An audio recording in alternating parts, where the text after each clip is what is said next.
Karolina. Nu, papasakok dabar, ką tu esi apsirengus, kas buvo tavo inspiracija ir kas tau darė tavo darinį, suknelę ir visą kitą. Mane rengė Giedrė su Emilė Jurės.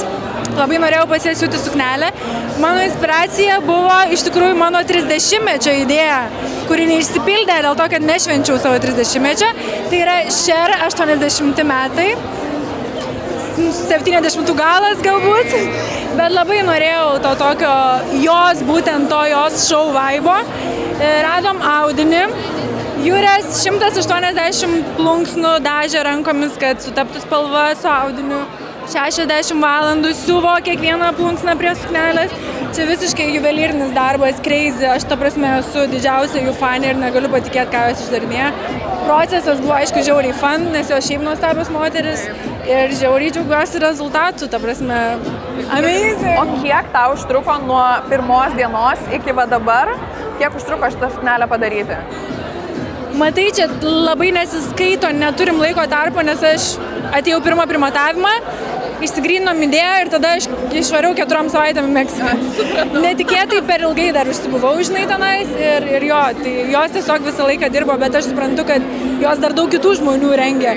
Tai taip negaliu tiksliai vardinti, bet buvo, aš žiauriai patenkinta ir man labai patiko. Tu pati esi diplomuota stilistė, tai ar tu mėgsti labiau naudoti stilistų paslaugomis ar pasitiki savo skoniu?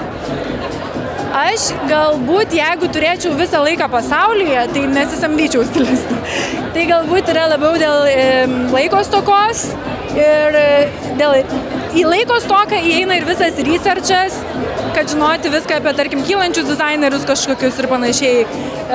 Tai mane supažina tikrai su daug visokių undergroundinių brandų, mano stilistė Roberta Čižiūtė, žinai, tai labai džiaugiuosi su ja dirbdama ir fainai, žiauriai čia viskas gaunasi. Šitas moterų merginų kolabas, man atrodo, yra mano favoritas. Taip. Tu mamai esi buvus pati įvairiausia. Nuo tokių ir netgi trumpų suknelių iki, pavyzdžiui, praeitais metais tai iš viso buvo man vienas iš ikoniškiausių tavo derinių su ta blizgia suknele. Kaip tu kiekvieną kartą galvoji, į kokią save įsijausti? Ir kaip tu ieškai tos inspiracijos? Čia labai toks klišė. Man čia toks, žinai, tipo kaip žais barbėm. Toks, kur vaikystės svajonės išpildai. Viskas, ko tu šiaip į normalų renginį nesidėtum, ar ten kasdienybėj, ar fotosesijai, jo gal, bet čia toks, kur jau, čia kaip Met Gala lietuviškas, tu jau rengiesi belę ką.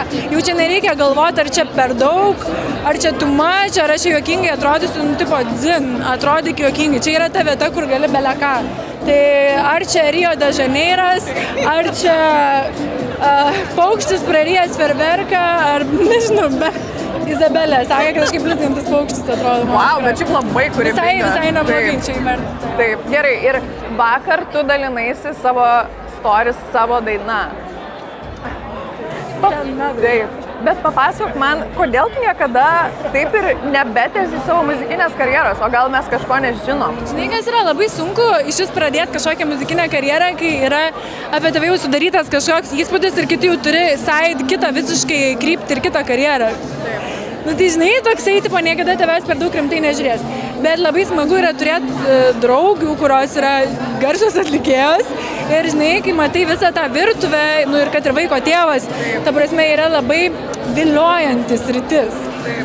Ir šiaip daugumos mergaičių tokia svajonė. Izabelė žino tavo dainas? Jo, tai jinai daugiau mamos negu tėčio klauso. Jokauju, ne, šiaip tikrai, jinai tipo mėgsta klausyti ir aš vis tik sakau, kad norėčiau dar tų dainų rašyti, bet čia, žinai, irgi laiko reikia atsijungti nuo pasaulio, susės, kaip mes su Andželika paskutinę dainą darėm su Angelu. Užsidarėm sodyboje 2 dienom, pasiėmėm kokteilių tipo ir parašėm, ir dviese parašėm jo per parą laiko. Gerai, o už ką tu šiandien sergi? Tiesiog privalau šito dalyko paklausti. Bet čia neįmanoma, žinai, atsakyti, kai beveik visi atlikėjai yra pažįstami ir tu žinai, kiek reiškia šitas pripažinimas ir tas apdovanojimas. Čia jau jeigu laimi mama apdovanojimą, tai jau per visą Lietuvą, nu čia jau toks ženkliukas, žinai. Tai aš tiesiog visiems žiauriai linkiu sėkmės. Aš labiausiai tai laukiu laivus, paklausyti tiesiog pasirodymus gyvai. Man atrodo, kad bus labai labai smagu. Taip, ir paskutinis klausimas, kaip ruošiesi šiandien sėdėti? Ar tau bus patogu? Kad nesimatytų klyno kaip nors. Užsidengsiu plunksną. Užjaučiu visus, kas sėdės aplink mane. Taip. Gerai, ačiū tau labai, Karolina, atrodai tiesiog fantastiškai, linkiu tau labai gražus vakaro. Visiems gero vakaro. Čia. Ačiū.